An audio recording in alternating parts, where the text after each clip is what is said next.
Pak Prabowo ini kan kalau kita lihat dulu mitosnya kan seakan-akan kan pemimpin yang cenderung top down, very decisive, nggak peduli tuh mau oposisi jumlahnya berapapun, dia akan ambil keputusan yang nggak populer, nggak peduli dikritik seperti apapun. Tapi ternyata ketika akhirnya berhasil menjadi presiden, kita melihat sisi yang lain. Pak Prabowo ini seperti orang yang nggak mau ditinggal. Pak Prabowo dengan terus-menerus melakukan komunikasi intens dengan tanda kutip orang yang dianggap berseberangan dengan Jokowi, ingin menunjukkan saya akan mengambil keputusan, bermanuver dan melakukan langkah politik itu tidak bergantung sama sekali dengan Jokowi. Apakah Pak Jokowi dengan Mas Gibran nyaman? Kalau dalam konteks positioning politik tentu saja tidak nyaman. Kenapa tidak terlalu terlihat sering dalam hal-hal yang sifatnya strategis, acara-acara kenegaraan misalnya. Itu kan akhirnya memancing spekulasi mengenai apakah masih akur atau enggak sih. Ngobrol enggak sih gitu. Saya sih merasa Mas Gibran harusnya menjawab tantangan ini. Mas Gibran kenapa sih harus takut lulusan luar negeri? PDI juga memang menjadi bagian dari pemerintahan Pak Prabowo. Kalau tidak ya akan mengambil poros sendiri. Akan mengambil poros sendiri. Itu tipikal banteng seperti itu ya, Mas. Tipikal banteng. Banteng asli. Nah, Ibu Mega itu ya masih banteng asli. Banteng yang sudah mengalami penindasan. Ya, sakit itu. Mancep. Emang sekarang ada banteng yang nggak asli ta, Mas, di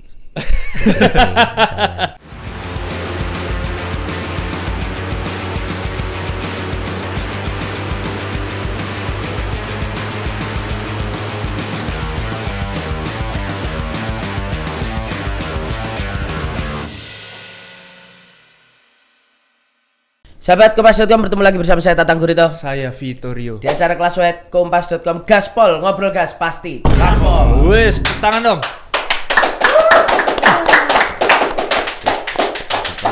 Pagi-pagi harus di brief tepuk tangan dong. Iya, penonton kita dari Palmerah ini memang tipikal penonton Nokturnal ya gitu. Malam kagak tidur, pagi tepuk tangannya briefing ya kan. Oke, kita hari ini akan ngegas apa Vito? Kita akan ngegas politik langitan. Wis.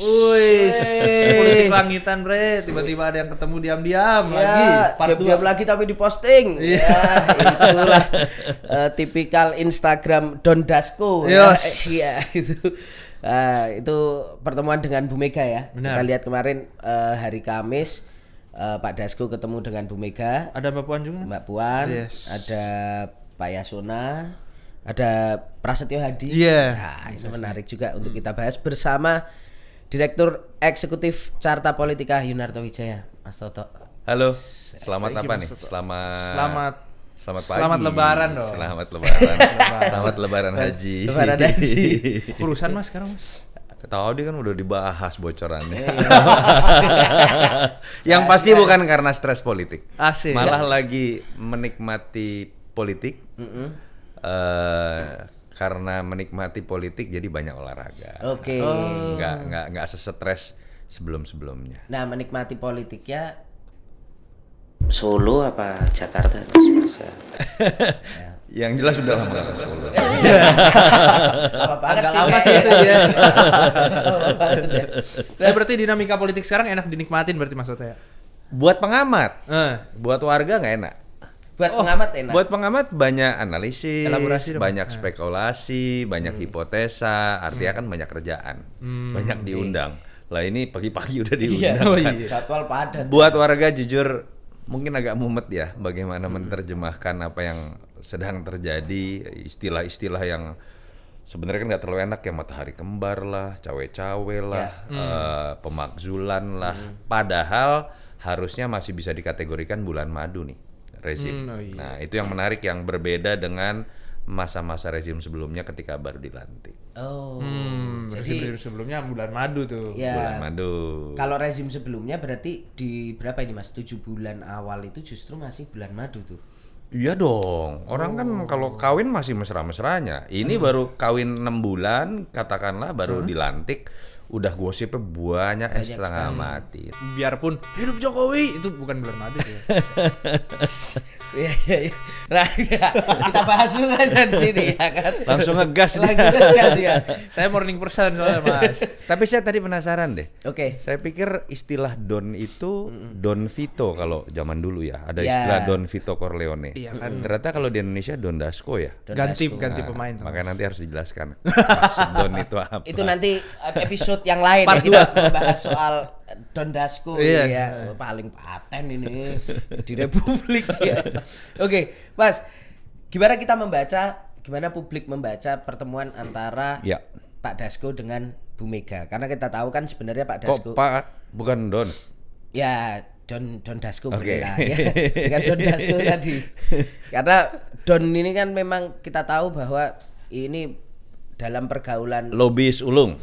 Lobis ulung dan dalam pergaulan saya dengan para politisi ini disebut politisi paling paten ini di tanah air ini. Mantap. Nah, tambah memang kemarin Mr. Dasko ini mengatakan bahwa membawa pesan dari Pak Prabowo, dan Bu Mega juga titip pesan ke Pak Prabowo juga, tapi pesannya rahasia gitu, nggak di-share ke teman-teman jurnalis. Gimana kita membaca pertemuan ini, Mas? Ya, sebetulnya kan pertemuan kesekian kali ya. Ada beberapa penghubungnya Ibu Mega dan Pak Prabowo, kan ada Ahmad Muzani, ada Don Dasko, kemarin dengan Mensesnek juga. Kadang-kadang ada yang menyebutkan Didit juga bisa kemudian jadi penghubung. Artinya sebenarnya bisa disimpulkan memang dari awal tidak pernah ada masalah apa-apa kalau konteks hubungan pribadi antara Ibu Mega dengan Pak Prabowo. Apalagi ditambah kalau kita lihat ternyata gaya berpolitik Pak Prabowo memang pengen ngerangkul semua gitu kan. Terlepas buat saya dalam demokrasi harusnya nggak seperti itu. Tapi ternyata Pak Prabowo memang benar-benar pengen zero enemy, kalau bisa koalisi semuanya masuk. Dan kita kan juga tahu problem itu adanya bukan antara presiden dengan PDI Perjuangan, tapi antara PDI Perjuangan dengan mantan kadernya yang kebetulan menjadi wakil presiden, yang kebetulan mantan presiden misalnya kan. Dan disitulah orang kemudian bertanya-tanya ketika masih ada Mas Gibran, apakah berarti PDI Perjuangan akan terus menjadi oposisi atau tidak. Nah itu yang menurut saya kemudian orang berspekulasi setiap pertemuan, apakah kemudian Pak Prabowo dengan Pak Jokowi udah renggang nih. Apakah kemudian Mas Gibran bener-bener dikotakin nih? Kira-kira kan bahasa netizen kan seperti itu. Saya sih masih coba melihatnya positive thinking deh. Dalam konteks Pak Prabowo coba jembatani, kan tidak mudah juga memposisikan wapres dalam dikotakan atau kemudian istilah forum purnawirawan dimakzulkan. Dalam sistem presidensial itu pemakzulan sulit terjadi, kecuali ada kondisi yang luar biasa, pelanggaran pidana berat, perbuatan tercela dan lain-lain. Jadi saya sih masih mencoba melihat bahwa ini upaya betul dari Pak Prabowo untuk mencoba mengajak PDI Perjuangan untuk lebih merapat. Akan tetapi dalam konteks harmonisasi, bukan dalam konteks zero sum game lah, menggeser posisi Pak Jokowi dan lain-lain. Tapi ini kan kalau baca dari si Pak Prabowo-nya ya, kalau ditanya dan kita berspekulasi apakah Pak Jokowi dengan Mas Gibran nyaman, kalau dalam konteks positioning politik tentu saja tidak nyaman. Itulah yang membuat kenapa jadi menarik kalau kita coba kaitkan kok dalam momen yang bersamaan, dalam konteks spekulasi kemungkinan PDI Perjuangan terbuka untuk merapat, kok Pak Jokowi namanya digadang-gadang nih jadi ketua umum PSI. Artinya kan kalau mau disimpulkan ya, paling tidak dari si Pak Jokowi mungkin menyadari bahwa dia harus punya kekuatan politik yang konkret, nggak bisa nama besar lagi. Atau spekulasi bahwa negara ini masih dikuasai oleh selain Prabowo masih ada bayang-bayang Jokowi. Dia harus punya kekuatan politik konkret menjadi ketua umum, sehingga kemudian ya bisa dikatakan posisi politiknya aman bersama dengan keluarganya. Spekulasi seperti itu. Tapi pertanyaannya adalah kenapa selain ya kita tahu PDIP menguasai berapa persen? 16-17%? Sekitar 16%. Sekitar 16% ya kan di parlemen. Tapi kan sisanya kan sudah koalisi Pak Prabowo. Kenapa mendekati Megawati itu menjadi sesuatu yang masih penting untuk Pak Prabowo? Iya, memang jadi unik ya. Pak Prabowo ini kan kalau kita lihat dulu mitosnya kan seakan-akan kan pemimpin yang cenderung top down, very decisive, nggak peduli tuh mau oposisi jumlahnya berapapun, dia akan ambil keputusan yang nggak populer, nggak peduli dikritik seperti apapun. Tapi ternyata ketika akhirnya berhasil menjadi presiden, kita melihat sisi yang lain. Pak Prabowo ini seperti orang yang nggak mau ditinggal. Pak Prabowo ini seperti ingin semuanya jadi teman. Pak Prabowo ini takut untuk ditinggal. Itu yang menyebabkan kemudian kan buah dari keputusan politiknya adalah kabinet yang sangat gemuk, koalisi yang sangat gemuk. Bahkan ketika ada orang dalam lingkaran istana sudah mengundurkan diri, dia tarik kembali. Ada, tahu lah kita mau siapa resign ya. tapi Malah boleh, ditarik kembali. ya. Ada nuansa takut untuk ditinggal, sehingga kemudian banyak spekulasi muncul. Pak Prabowo ini jangan-jangan KPI paling utama ketika akan melakukan reshuffle atau mengangkat anggota kabinet baru, itu bukan KPI terkait dengan kinerja, tapi siapa yang loyal dan dekat dengan saya. Nah, dalam konteks itu kita nggak kaget kalau kemudian melihat Pak Prabowo, lu udah 84%, kenapa sih masih lu tarik lagi yang namanya PDI Perjuangan? Saya pikir itu bagian dari bagaimana kepuasan seorang Prabowo untuk kemudian bisa merangkul semua. Untuk kemudian, apalagi kalau kita bicara Ibu Mega. Ibu Mega ini kan bukan sekedar sebuah kekuatan politik sama seperti kita tempatkan Bahlil, ketua Golkar, Zul, ketua PAN, Caimin, ketua dari PKB. Enggak, Bu Mega tuh punya hubungan personal yang sangat baik, ya katakanlah sama-sama bangsawan politik darah biru dari zaman Bung Karno gitu ya. Jadi menurut saya ada hal yang bisa jadi kepuasan batin yang sifatnya lebih dari sekedar politik kalau kemudian masukkan Ibu Mega. Itu kalau analisisnya secara idiosinkretik pendekatan psikologis Pak Prabowo. Tapi kalau pendekatannya politik, apa yang terjadi sekarang ya menurut saya dengan isu tarik ulur dengan PDI Perjuangan, lalu kemudian orang terus bertanya-tanya apakah PDI Perjuangan akan masuk atau tidak, harmonis atau tidak dengan Ibu Mega. Menurut saya itu sebuah langkah cerdas, menaikkan bargaining position di hadapan kekuatan politik Pak Jokowi. Yang menaikkan bargaining position ini Pak Prabowo? Iya dong. Ketika kemudian orang berasumsi bahwa Pak Prabowo sangat bergantung dengan Pak Jokowi, paling tidak dengan simbol-simbol komunikasi seperti ini, Pak Prabowo ingin mengatakan bahwa saya bisa berkomunikasi dengan siapapun, termasuk lawan politik saya. Jadi kalau ada yang kemudian terlalu cawe-cawe, terlalu intervensi, terlalu diposisikan kuat dalam kabinet saya, bahkan seakan-akan berimbang posisinya dengan saya, enggak loh. Saya bisa mengambil keputusan politik apapun, bahkan ketika harus merangkul kekuatan politik yang bermusuhan misalnya dengan Pak Jokowi sekali. Artinya Pak Prabowo justru di satu posisi kayak Pak Jokowi bermusuhan dengan Bu Mega, tapi loh Bu Mega ternyata bisa baik dengan saya kok. Apakah itu juga satu wujud bahwa Pak Prabowo melihat atau menjadi pengingat juga Mas Toto, kayak seolah Pak Prabowo juga ingin mengatakan untuk internal kabinetnya yang diisi oleh partai-partai politik yang lain bahwa ketika saya juga bisa membuat PDIP bergabung, artinya silahkan orang yang mau tetap dengan Solo, tetap dengan Pak Jokowi harus bersiap juga gitu untuk nanti sesuatu terjadi gitu kan, karena kan nggak mungkin gini Mas, maksudnya emang Pak Prabowo senaif itu ketika kemudian Pak Prabowo ingin merangkul semua, dia kan juga harus siap dengan gejolak yang terjadi di dalam nih kan kabinetnya nih. Artinya masa iya parpol-parpol yang lain senerima-nerima itu aja legowo, itu kan konsekuensi politik yang harus dihitung juga dong Mas. Saya melihatnya ini bisa dimaknai pakai dua hal ya. Pertama, ini cara Pak Prabowo menjawab isu-isu mengenai bahwa ada matahari kembar, bahwa Jokowi masih bisa cawe-cawe. Pak Prabowo dengan terus-menerus melakukan komunikasi intens dengan tanda kutip orang yang dianggap berseberangan dengan Jokowi, ingin menunjukkan saya akan mengambil keputusan, bermanuver dan melakukan langkah politik itu tidak bergantung sama sekali dengan Jokowi. Artinya kalau harusnya bergantung, harusnya Pak Prabowo nggak ini PDIP dong. Ini kan satu contoh kalau kemudian memang Pak Prabowo berdiatur sama Jokowi, nggak mungkin dia melakukan komunikasi intens dengan PDI Perjuangan, apalagi sudah punya kekuatan 84%. Itu pertama, menurut saya ini cara beliau menjawab nggak ada matahari kembar, matahari hanya saya. Nggak ada yang namanya cawe-cawe karena saya bahkan berkomunikasi dan merangkul lawan politik atau yang berseberangan dengan Pak Jokowi.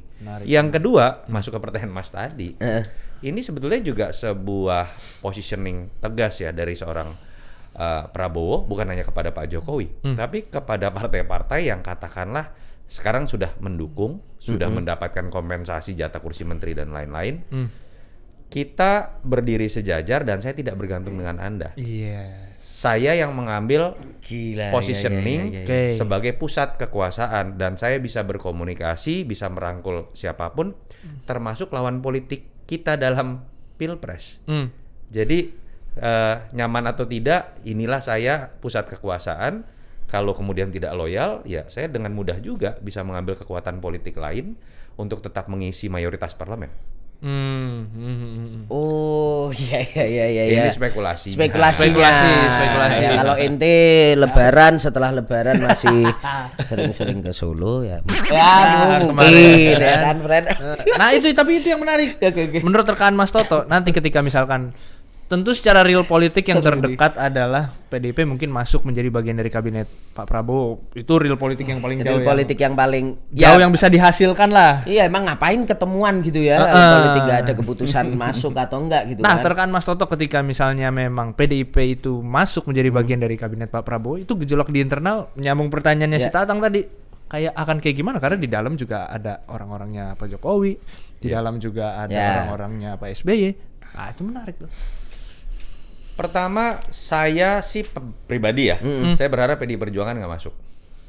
Kalau saya, untuk menjaga keberimbangan. Ini kita konteks bicara demokrasi nggak ada loh. Demokrasi yang konteks check and balancesnya 100% kekuatan parlemen itu menjadi koalisi pendukung pemerintah. Bukan hanya itu loh, dapat balas jasa kursi menteri. Udah orang kalau udah dapat jatah kursi menteri kakinya keikat. Nggak bisa ngapa-ngapain. Gimana dia nggak mungkin mengkritik dirinya sendiri karena sudah menjadi bagian dari porsi kue kekuasaan. Ini keinginan saya. Tapi kalaupun misalnya masuk gitu ya, apakah pertanyaannya kemudian kan yang lain akan ngambek, marah? Menurut saya enggak. Emangnya kalau masa nggak ngambek? Pertanyaan saya kalau ngambek terus bisa ngapain? Minimal kan ada ego sektoral antara pemerintahan yang ini. Misalnya dalam satu kasus ada tupoksi menteri ini sama menteri ini, yang ini ternyata berseberangan secara politik. Itu kan pengaruh. Pertanyaannya kalau ngambek terus bisa ngapain? Karena pengambilan keputusannya di atas. Dari jatah kursi menteri. Tidak mungkin juga. Uang mereka rebut kekuasaan buat dapat kursi menteri gitu. Jadi setiap presiden ketika sudah berkuasa sebenarnya bargaining positionnya tinggi. Makanya menurut saya keterlaluan kalau Anda udah jadi presiden, Anda yang punya prerogatif bagi kursi-kursi menteri, kursi BUMN dan dubes dan lain-lain, lalu kemudian masih takut, masih diatur-atur. Oke lah, yang namanya presiden tuh harusnya berhenti pada level ya udah deh sebagai bentuk dari keanomalian sistem presidensial kita yang seperti yang mengharuskan bagi-bagi kursi menteri sebagai balas budi. Ya udah, jatah Anda jumlahnya segini, jatah Anda jumlahnya segini. Oke. Tapi harusnya presiden secara kualitatif punya hak tuh. Menteri Anda bodoh, saya ganti ya. Yang Anda calonkan nggak pinter, saya nggak mau ya. Tolong cantumkan nama yang lain. Porsi nama kursi menterinya saya yang tentuin ya, karena saya punya blueprint untuk pemerintahan saya ke depan. Bagian itunya jangan dong dinihilkan gitu sama presiden terpilih. Maksudnya dibebas-bebasin aja parpol yang karena faktanya tadi Mas, jawabannya simpel kok. Emangnya menteri kalau nggak terima, emangnya kalau partai nggak terima atau ngambek bisa apa? Dapat apa? Nah itu yang saya harapkan. Dan bukan saya harapkan, terkaan saya, andai kata pun PDI Perjuangan masuk. Kadang pertanyaannya ngambek atau enggak? Ya harusnya sih ngambek pun cuma bisa di belakang layar, nggak bisa apa-apa. Dan kalau pertanyaan tadi, misalnya menteri-menteri Jokowi akan seperti apa? Saya tetap tidak meyakini ya, masih ada orang Jokowi yang sepenuhnya loyalitasnya masih kepada Jokowi ketika dia sudah jadi menteri. Karena orang kalau udah jadi menteri takut dipecat juga. Tapi kemarin banyak yang ada 2 menteri yang berani ngomong bos saya, bos saya itu loh Mas. Dan saya yakin kapok sekarang. Oke. Pas balik ke istana terjadi sesuatu. Bos kamu siapa? Enggak Pak Presiden. Ini kita merekam misalnya gitu kan, bisa aja kan. Oke. Kapok berarti itu ya. Itu kata-kata kemarin muncul bos itu mungkin sehari ini orang udah insaf ya. Iya. Ya pada akhirnya kita akan melihat mereka tujuan utamanya ketika sudah jadi menteri bertahan dong menjadi seorang menteri. Ketika membuat kebijakan apapun yang akan menyetujui atau menolak itu hanya bisa presiden. Tidak ada saham sekecil apapun dalam sistem presidensial yang bisa dimiliki oleh mantan presiden sehebat apapun dia. Seorang mantan presiden ketika sudah jadi mantan gitu ya, sahamnya tuh 0. Titik. Langsung drop jadi 0 ya? 0. Itulah yang menyebabkan menurut saya pada akhirnya menteri-menteri kemarin mungkin agak setengah sadar gitu masih akan kapok dengan sendirinya. Oke. Karena pada akhirnya menyadari bahwa ya eksistensi hari ini tetap presiden yang ada hari ini. Dan gitu itu yang ya. betul. Dan itu yang betul. Emang harusnya begitu loyalitas tunggal ke Kita hormati mantan presiden dengan mengingat legasinya, bukan dengan tetap menempatkan sebagian kekuasaannya masih tersisa. Itulah yang menyebabkan saya merasa sehebat apapun Jokowi, nggak bisa tuh legasinya kita hormati dengan cara menerima anaknya untuk kemudian tetap mendapatkan saham. Itulah mengapa saya menolak kemarin. Oke. Apalagi kalau sekarang bapaknya masih mau ikutan misalnya. Berpengaruh terhadap menteri-menteri. Makanya menurut saya pada titik sekarang pun menteri-menteri yang dicap Jokowi harusnya udah sadar bahwa dia harus menempatkan diri, satu-satunya bos namanya Prabowo. Oke. Biarpun wakil bosnya adalah anaknya Pak Bos sebelumnya ya. Iya, nah itu jadi rumit kan nyebutin aja udah rumit gitu. Iya. Itu kan complicated. Betul. Kalau kita mau bicara pun ya, Wapres itu sahamnya kita ngomongin saham. hanya bisa dinilai ketika ada penugasan khusus dari seorang presiden. Dalam sistem presidensial itu yang namanya Wapres itu fungsinya adalah ban serep, itu fungsi nomor 1. Sehingga ketika presiden berhalangan, dia bisa menggantikan presiden. Atau kemudian mendapatkan penugasan khusus lewat Inpres, lewat Kepres terhadap bidang-bidang tertentu. Tapi kalau tidak diberikan penugasan apapun, sebatas jadi ban serep, boleh juga sebetulnya dalam sistem presidensial. Ya bebas-bebas saja artinya ya. Maksudnya bagaimana presidennya menempatkan wapresnya gitu. Betul. Nah, tapi kalau hari ini Mas Toto melihat wapres kita ban serep apa ban dalam, ban gembos apa gitu situasinya. Iya, Mas Gibran tuh gini ya. Sebetulnya ya kalau kita mau coba positive thinking, sebetulnya Mas Gibran bisa menutupi beberapa hal-hal terkait dengan hal-hal yang tidak dikuasai oleh Pak Prabowo. Dan sepertinya Mas Gibran mencoba masuk ke wilayah itu melalui YouTube-nya, misalnya YouTube itu kan Pak Prabowo kemudian berbicara mengenai anak-anak muda, mengenai hal-hal yang akan ada di masa mendatang ya, salah satu AI itu gitu ya. Editing Instagram Reels yang sangat Gen Z sekali gitu kan Pak Prabowo kayaknya nggak punya itu ya. Pak Prabowo kan estetik Pak Prabowo ya. Ya sebetulnya harusnya bisa saling melengkapi sesuai apa yang dibela oleh teman-teman pemilih 58% oke gas gitu ya. Bahwa tua muda komplementer dan lain-lain gitu ya. Tapi ya kita harus akui juga sepertinya perannya tidak sebagaimana mestinya seperti kita lihat. Bahwa kok banyak sekali acara-acara kegiatan misalnya undangan tamu negara dari luar. Kalau saya tidak salah kemarin PM China salah satunya Macron Prancis, Mas Gibran nggak ikut. Netizen kemudian bertanya kenapa tidak diikut sertakan. Tentu saja mungkin ada alasan protokoler, saya nggak tahu gitu ya. Atau kemudian kok Mas Gibran lebih terdengar dan membuat kontroversi bukan dalam pidatonya, dalam dialog-dialog yang kemudian bisa memperlihatkan kapasitas beliau untuk berbicara misalnya mengenai AI, anak muda yang Pak Prabowo mungkin nggak terlalu mumpuni ya. Tapi kok sifatnya searah, bikin YouTube, akhirnya muncul kontroversi lagi dan lain-lain. Nah di sini orang kemudian bertanya-tanya, pertama tentu saja kapasitas Mas Gibran, kok lebih berani searah bicara membuat konten, misalnya dibanding dialog dengan mahasiswa. Kalau mau bicara tentang AI kan ya dialoglah dengan mahasiswa, bukan dengan misalnya bicara searah lewat konten YouTube misalnya. Atau doorstop sama wartawan misalnya. Jarang. Atau doorstop dengan wartawan. Nah ini kan curhatan teman-teman wartawan. Kayaknya jarang juga. Atau yang kedua ya tadi, kenapa tidak terlalu terlihat sering dalam hal-hal yang sifatnya strategis, acara-acara kenegaraan misalnya. Itu kan akhirnya memancing spekulasi mengenai apakah masih akur atau enggak sih, ngobrol enggak sih gitu. Atau paling enggak kalau kita bicara dari sisi protokoler ini tektoknya nyambung enggak sih antara istana Wapres dengan istana Presiden gitu misalnya. Saya sih merasa Mas Gibran harusnya menjawab tantangan ini. Mas Gibran kenapa sih harus takut lulusan luar negeri? Masa dialog sama anak UI pasti bahasa Inggrisnya Mas Gibran lebih bagus dong. Kuliah di Singapura kan? Iya, kuliah di Singapura, di Australia. Jawablah dengan hal-hal seperti itu. Buatlah dialog seperti itu misalnya gitu kan. Atau kemudian ya doorstop. dengan teman-teman wartawan gitu misalnya kan. Dan itu menurut saya akan membuat pemerintahan ini tidak terbebani dengan pertanyaan-pertanyaan tadi. Oke. Karena ketika Mas Gibran bisa nunjukin kapasitasnya dengan cara menantang balik kritik-kritik netizen yang isengnya luar biasa ya tadi doorstop dengan wartawan, dialog dengan teman-teman dari UI, ITB, UGM dan lain-lain.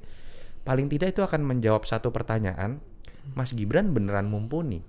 Mas Gibran bukan cuma dikarbit. Masuknya Gibran bukan cuma diangkat sama bapaknya. Karena kalau asumsi itu masih ada dalam benak sebagian pemilih atau netizen, isu cawe-cawe pasti ngangkat lagi. Isu mengenai matahari kembar masih ada lagi karena orang akan mengatakan Gibran ini cuma pajangan nih, sebenarnya bapaknya yang masih pengen berkuasa. Disitulah muncul isu presiden kita ada 2, Prabowo dengan Jokowi. Jokowi masih ingin cawe-cawe. Jadi sebetulnya yang bisa jadi penolong tuh Gibran. Tapi kalau beliau terlalu menonjol apa nggak malah makin dikotakin itu? Sebetulnya enggak lah. Pak Prabowo ini orang yang sangat terlihat powerful kok untuk bisa dilihat kalah sama wapresnya enggak lah. Enggak sampai sebegitulah Vito Pak Prabowo. Terlalu sama Pak Prabowo terlalu begitu Vito ini. Aduh. Iya, powerful gitu wapresnya aktif, it's okay Pak Prabowo. Jangan orang baru diangkat lagi di sini. Jadi belum ada kursi kosong, belum ada lowongan. Belum.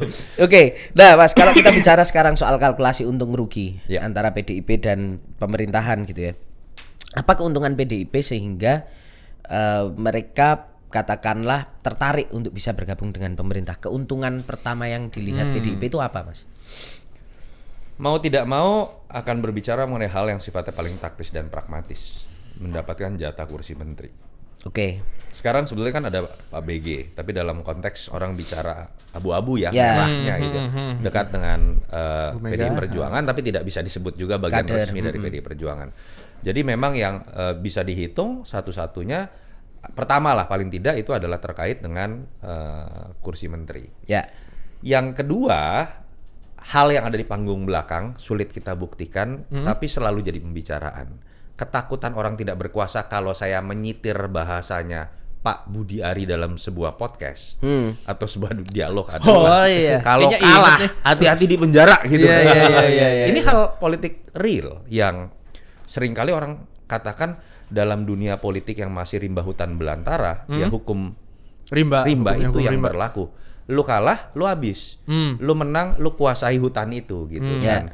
Jadi itu yang mungkin orang banyak kemudian mengatakan ya udah deh, ngikut aja deh. Apalagi Pak Prabowo itu kan dikatakan sangat decisive misalnya gitu ya. Ya lu kalau mau aman, lu masuk deh ke dalam pemerintahan gitu.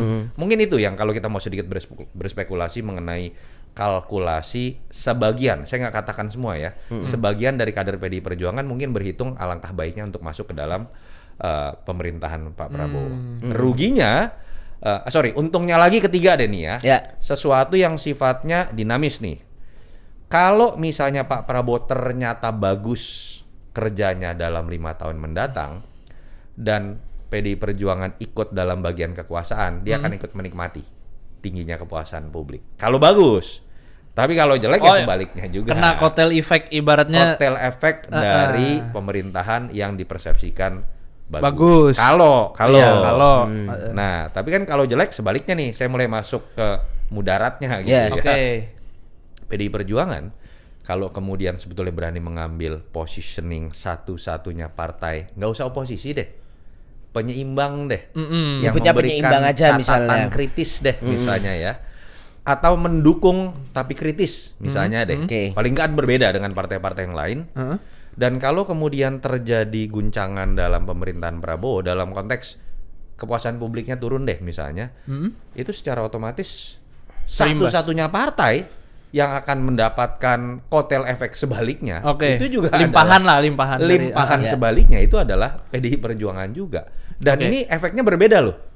Kalau dia ikut pemerintahan Pak Prabowo tapi rame-rame dengan partai lain, pemerintahannya bagus, dia dapatnya juga dibagi-bagi. Bagi rata. Tapi kalau sebagai oposisi atau penyeimbang, ternyata memang orang tidak puas dengan pemerintahan Prabowo, dia dapat limpahan apresiasi dari pemilih kritis satu-satunya partai. Signifikan. Itu bisa luar biasa dalam konteks pemilu 2029. Jadi kalau saya bicara elektoral, lebih baik gambling menjadi partai kritis. Menjadi partai kritis. Iya, kalau bicara gambling dan berspekulasi ya, ditambah kondisi eksternal nggak lagi baik-baik aja. Sehingga ketika kita berbicara mengenai kepuasan publik ke depan, lebih banyak tantangan yang akan dihadapi oleh pemerintahan Prabowo Gibran dibandingkan hal yang sifatnya manis-manis seperti yang dulu misalnya zaman Pak SBY kan 2009, 2010, 2011, 2012 orang mengatakan nggak usah ngapa-ngapain pun itu autopilot. Ya. Aman negara. Iya, autopilot economic growth itu pasti 6% of economic growth karena ada booming commodity. Windfall profit kita bisa dapatkan. Yes. Sekarang udah bukan masanya itu.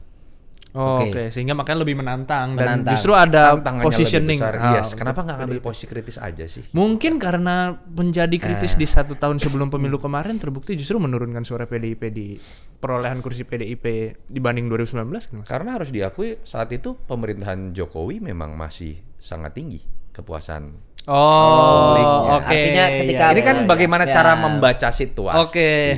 Artinya ketika memilih berpisah dengan Jokowi, yang harus dihadapi adalah yaitu penurunan suara itu ya Mas Betul. akhirnya ya. Makanya tapi saya ingin bukan dalam konteks oposisi Ya, apapun ya, harus ngerti, salah ngerti. gitu ya. Oke. Tapi jadilah satu partai yang ketika ada pengambilan kebijakan, pembuatan undang-undang, anggaran, Anda yang paling berani masuk ke substansi, ini salah. Bagian penganggaran ini kami nggak setuju karena akan rugi segmen ini. Oke. Oke. Bukan dalam konteks semuanya harus salah gitu ya.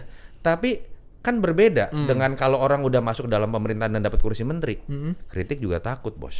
Ya, walaupun pembelaan-pembelaan teman-teman parpol itu kan Ini gini. kalimat bukan dari saya loh. Kalimatnya dari salah seorang Petinggi. petinggi Golkar, Nurul Arifin pernah mengatakan kita dilarang untuk melakukan kritik. Oke. Oke, Itu iya, iya. dalam penjelasan mengenai sikap fraksi kalau saya nggak salah. Iya. Artinya kan memang berarti kalau udah masuk sekarang Susah ya. instruksinya seperti itu. Nah, PDI ambillah posisi kritis paling nggak gitu. Tapi sebenarnya PDIP kan ketika misalnya mengambil posisi seperti yang Mas Toto sampaikan, itu bukannya dulu di 2004 dan 2009 ternyata sukses ya Mas? Tinggi Artinya kan? misalnya katakanlah di 2009 ketika orang melihat bahwa Pak Oke. SBY itu udah autopilot gitu ya. Ya. Terus kemudian muncul nih figur Sosok namanya baru. Ya. Joko Widodo nih. Ya.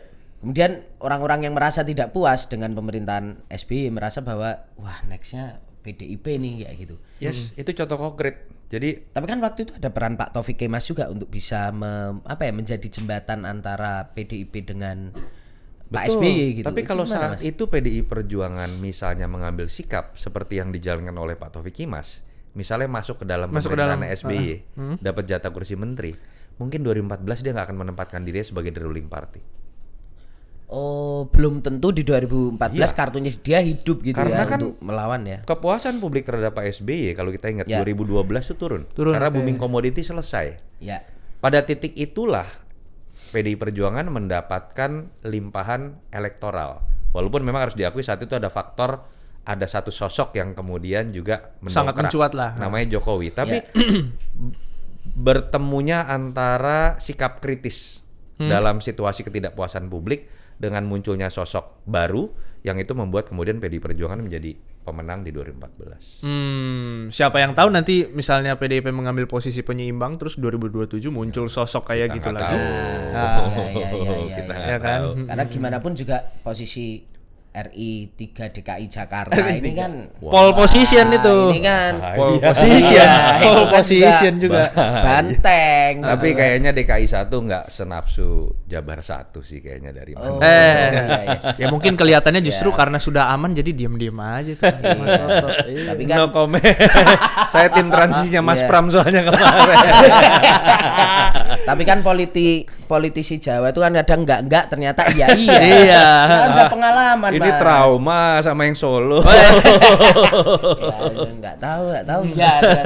Apalagi asalnya dari kota yang selama ini nggak pernah dikunjungin presiden-presiden sebelumnya. Nah, sendiri ini kan lebih ngeri juga. Mitosnya kuat ya. Mitosnya kuat ya kan. Iya. Kerajaan dari sana juga nggak kalah juga sama Solo. Benar, ini benar. kan.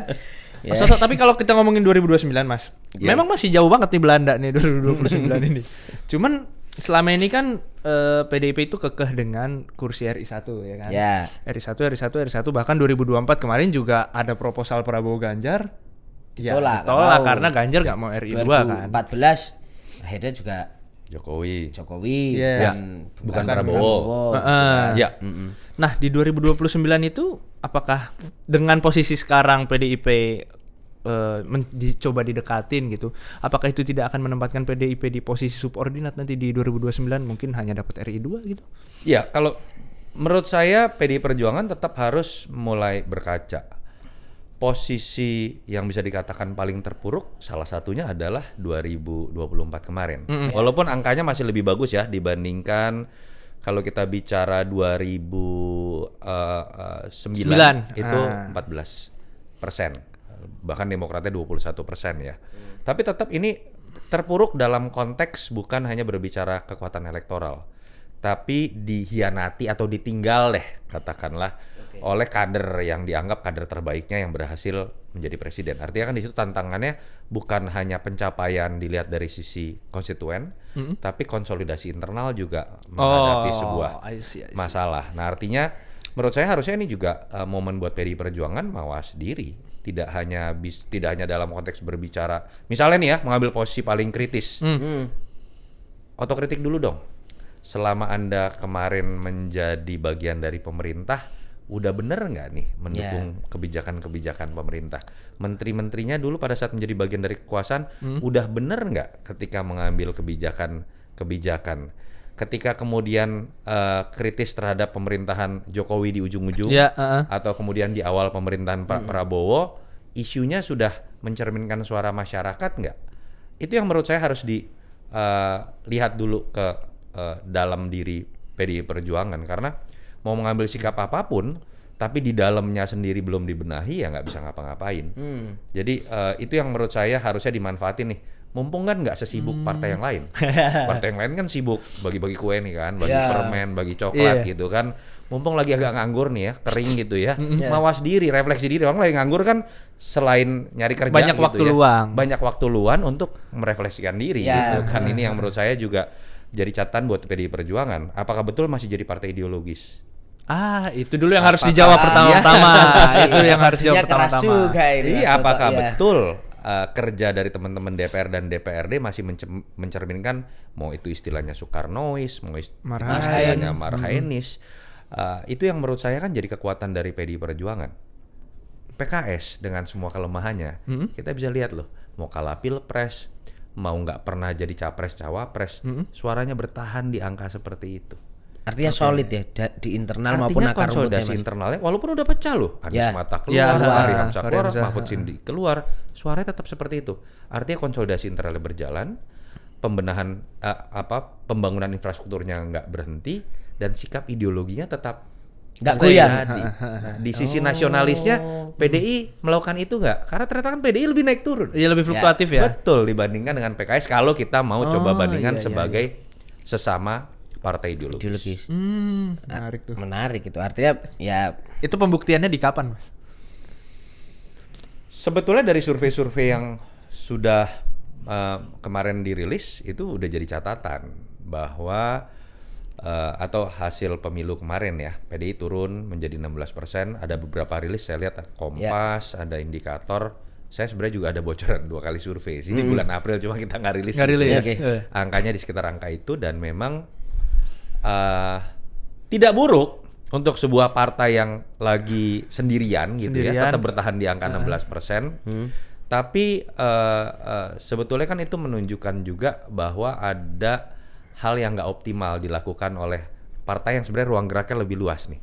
Salah satunya adalah karena menurut saya partai ini nggak ngambil sikap tegas. Saya mau jadi apa sih, wajah saya seperti apa sih, sikap saya terhadap pemerintah seperti apa sih. Jadi salah satu yang bisa jadi kelemahan PDI Perjuangan adalah kalau terus dia mengambang seperti ini sampai 2029, dia bisa ditinggalkan oleh pemilih kritis, tapi di sisi lain nggak dilirik juga sama pemilihnya Pak Prabowo dengan Gibran gitu. Jadi pemilih Pak Prabowo dan Mas Gibran ini nggak melihat PDIP ini jadi partai yang untuk bisa dipilih ya Mas, karena abu-abu juga. Maksudnya dibilang biru muda juga enggak ya kan? Iya, lu ngebelainnya setengah-setengah juga. Pemilih kritis ngomongnya lu nggak jelas, lu nggak berani Iya. kritik gitu kan. Itu yang kalau dibiarkan terlalu lama menurut saya juga akan jadi kelemahan buat Jadi PDI kelemahan. Perjuangan. Nah, di 2029 nanti apakah ini jadi momentum bahwa akhirnya Bu Mega ngalah deh jadi RI 2 juga nggak apa-apa misalnya PDIP gitu. Waduh, berat banget ini pertanyaan. Ya, karena kan selama ini nggak pernah nih Bu Mega kalau sama Pak Prabowo kan misalnya 2014 nggak mau, kan? 2024 juga dicoba. 2029 akhirnya ngalah nih. 2029 akhirnya ya oke, saya yang nomor 2 gitu. Saya ngeliat gini, Misalnya. kalau mau berspekulasi ya, karena sebetulnya kan 2029 kan nggak ada presidential threshold. Ya. Jadi nafsu untuk jadi nomor 1 itu lebih gede. Ya dong. Nafsu untuk menjadi nomor 1 lebih gede. Lebih gede. Karena membangun poros sendiri lebih gampang. Nggak usah ngumpulin 20-25%. Iya, tapi nggak semuanya berani kan, Mas. Nah makanya, tapi kalau ditanya Ibu Mega, jangan tanya nyali. Oke, Kita nggak iya. peduli kalah. Waduh, gitu ya. itu ya. Tapi analisisnya bukan itu. Kalau mau berspekulasi pun mungkin nggak Ibu Mega kemudian berpikir misalnya lebih realistis untuk menjadi nomor 2. Entah kadernya atau siapapun gitu ya. Yang dijagokan oleh PDI Perjuangan. Kalau menurut saya, satu bisa terjadi kalau ada prasyarat dalam survei-survei menjelang pemilu PDI Perjuangan angkanya kecil. Saya pikir itu akan jadi sebuah kesadaran dari Ibu Mega untuk lebih bersikap realistis. Yang kedua, kalau Ibu Mega dan PDI Perjuangan akhirnya masuk dalam pemerintahan Prabowo, misalnya nih ya, dalam menuju 2029, dan Pak Prabowo memang pemerintahannya, elektabilitasnya atau kepuasan publiknya sangat tinggi dan diapresiasi masyarakat. Kalau dua prasyarat itu terjadi, menurut saya bukan tidak mungkin Ibu Mega akan menurunkan posisi kadernya yang dimajukan untuk menjadi nomor 2. Nomor 2. Untuk bisa berpasangan dengan Pak Tapi Prabowo. kalau gitu ya. di luar Pak Prabowo, menurut saya, rekan saya, Ibu Mega akan lebih memilih Maju untuk sendiri. ikut bertarung. Bukan Ibu Meganya ya, saya yakin Ibu Meganya sih udah enggak lah. Tapi siapapun yang akan dimajukan Ibu Mega. Kalau di luar Pak Prabowo, artinya di luar Tapi dua Pak Prabowo syarat pun ini kalau tadi. Pak Prabowo-nya bagus ya. Ya, Atau ya, PDI juga memang menjadi bagian dari pemerintahan Pak Prabowo. Kalau tidak ya akan mengambil poros sendiri. akan mengambil poros sendiri. Itu tipikal banteng seperti itu ya, Mas. Tipikal banteng. Banteng asli. Nah, Ibu Mega itu ya Masih banteng asli. banteng asli. yang sudah mengalami penindasan. Iya Oke. kan logo simbolnya banteng, panahnya banyak tuh. Tas. Ya, Panahnya sakit banyak. itu. Nancep. Memang sekarang ada banteng yang nggak asli tau, Mas, di misalnya, gitu kan saya nggak Ya, tahu. dalam sejarah kan banyak banteng Ayo, yang Mas, nggak ayo, Mas. asli. Ayo, Mas. Yang Toto. ada di peristiwa 27 Juli. Oke. Kalau sekarang sudah banyak juga yang keluar. Oh, banteng yang keluar. Ya, yang tiba-tiba Ara misalnya, mindsetnya ya banteng keluar misalnya gitu ya. saya nggak mau nyebut tapi Ya. saya nggak menolak juga. Iya. Oke, itu banteng yang Itu keluar. banteng yang keluar. Kalau banteng yang di dalam. Dalam itu Ya jujur ya, banteng itu kan cenderung PDI ini kan banyak yang nyeletuk gini. Kok kayaknya lu pas jadi oposisi keren banget ya? Iya. Jedar gitu kan. Kok pas jadi kekuasaan nggak seasik itu gitu Yeah, kan misalnya yeah. kan. Harus diakui sejarah lahirnya PNI, Bung Karno itu kan lahir dari perjuangan kemerdekaan. Bu Mega menjadi sangat besar setelah kasus 27 Juli Ya. 1996. Ya, saya harus mengatakan tanpa menyebut nama. Banteng-banteng yang tidak pernah mengalami situasi seperti itu tentu saja akan memiliki mental yang berbeda dengan Bung Karno dengan Ibu Mega. Ini elegan cara jawabnya. oke. Ya. Tapi kita tidak tahu Ya. apakah yang terjadi dengan peristiwa Pak Jokowi keluar, Ya. dikalahkan dalam Pilpres dan dikeroyok. Apa itu menjadi pengalaman? Apakah itu akan jadi sebuah pengalaman yang bisa membuat banteng-banteng yang tidak asli itu akhirnya menjadi asli? Waktu yang akan menjawab. Waktu yang akan menjawab. Ya. Dikalah, dikeroyok ya. Atau mungkin juga menahan-nahan diri. Nah, itu kan juga nggak tahu. Iya. Iya. Aduh. Iya. Belum tentu ikutan dikeroyok kan. Iya. Siapa tahu. Ya. Itulah.